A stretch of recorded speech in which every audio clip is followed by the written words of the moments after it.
नमस्कार।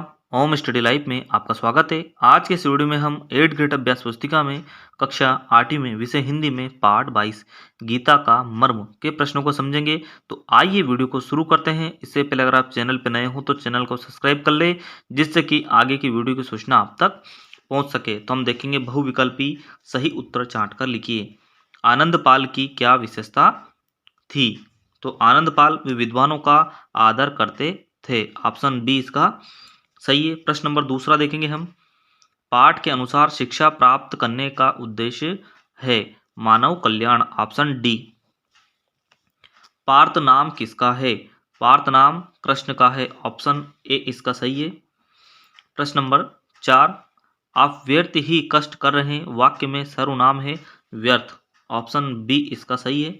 अब हम देखेंगे अति लघुत्तरी प्रश्न। गीता का मर्म पाठ के अनुसार पंडित गोवर्ण ने राजपाठ लेने से इनकार क्यों किया? क्योंकि वे भी विरक्त हो गए, राजपाठ के मोह से मुक्त हो गए। अगला प्रश्न। विद्वानों का आदर करने वाले आनंदपाल का व्यवहार क्यों बदल गया था? राज न देने के लोभ और कुटिलता के कारण।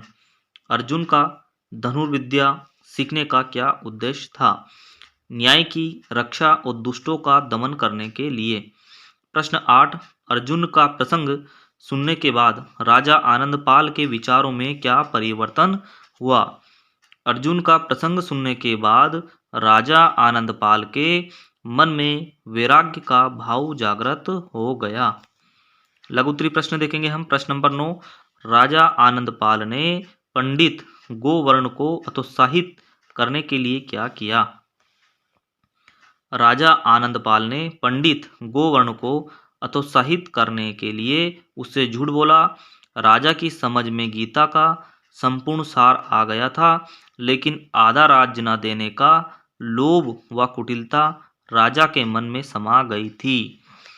प्रश्न नंबर 10। महायोगी विशाख के अनुसार राजा आनंदपाल और पंडित गोवर्ण ने गीता के मर्म को क्यों नहीं समझा था? तो इसका उत्तर देखेंगे हम। क्योंकि यदि गोवर्ण गीता का मर्म जानते तो भी इस प्रपंच में ना पढ़ते, और यदि राजा को गीता का मर्म होता तो वे भी स्वार्थवश वो गोवर्ण का अनादर ना करते। प्रश्न नंबर 11। विद्वानों और पंडितों द्वारा राजा आनंदपाल को गीता का मर्म समझाने के लिए क्या क्या प्रयास किए गए? तो इसका उत्तर देखेंगे हम। विद्वान और पंडित राजा आनंदपाल को गीता का मर्म समझाने के लिए गीता का महात्म बतलाते, उसके श्लोकों की विवेचना करते, अर्थ समझाते तथा अनेक उदाहरणों के माध्यम से व्याख्या करते, लेकिन राजा की समझ में कुछ नहीं आता था। प्रश्न 12। गीता का मर्म पाठ के अनुसार विद्या प्राप्त करने का वास्तविक उद्देश्य क्या है? शिक्षा मात्र धनोपार्जन तथा यश प्राप्ति का साधन नहीं है, वरना इसका उपयोग मानव कल्याण के लिए होना चाहिए। ज्ञान शिक्षा को यदि हम अपने चरित्र में ढाल लेते हैं तो वह अधिक सार्थक हो सकता है। इसमें लेखक ने हमें लोभ और लालच से बचने का संदेश भी दिया है। दीर्घ प्रश्न। प्रश्न नंबर 13। गीता का मर्म पाठ के अनुसार गीता का मर्म वास्तविक ज्ञान क्या है? उदाहरण सहित लिखिए। तो देखेंगे इसका उत्तर हम पहला, हमें स्वार्थ में या लालच को देखते हुए कोई कार्य नहीं करना चाहिए और ना ही इस संबंध में सोचना चाहिए। दूसरा, बिना फल की इच्छा के कर्तव्य करना चाहिए जो परोपकारी है। तीसरा, हमें हर संभव स्थिति में सत्य व न्याय की रक्षा करनी चाहिए। दुष्टों से संघर्ष कर उनका दमन करना चाहिए। चौथा, निर्बलों को सबल बनाने का प्रयत्न करना चाहिए। पांचवा, नारी को हर संभव सुरक्षा प्रदान करे व कराए तथा धर्म का पालन करे। अंतिम प्रश्न, प्रश्न नंबर 14।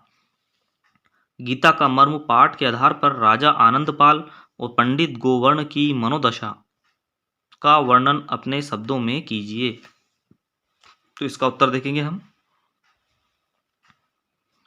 गीता का मर्म पाठ के आधार पर राजा आनंदपाल और पंडित गोवर्ण दोनों ही लोभी स्वभाव के व्यक्ति हैं।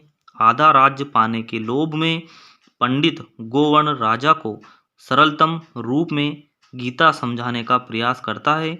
इधर राजा आनंदपाल पंडित गोवर्ण द्वारा समझाई गई गीता को समझकर भी ना समझने की बात कहता है, क्योंकि वहां भी लोभ के वशीभूत होकर अपना आधा राज्य किसी को देना नहीं चाह रहा था। राजा के मन में राज्य न देने का लोभ उत्पन्न हो गया था। राजा को व्यवहार भी बदल गया था। तो आज के इस वीडियो में हमने हिंदी के प्रश्नों को समझा। आई होप अगर आपको वीडियो अच्छा लगा हो तो लाइक कीजिए, चैनल पर नए हो तो सब्सक्राइब कीजिए। मिलते हैं अगले वीडियो में, जब तक के लिए जय हिंद।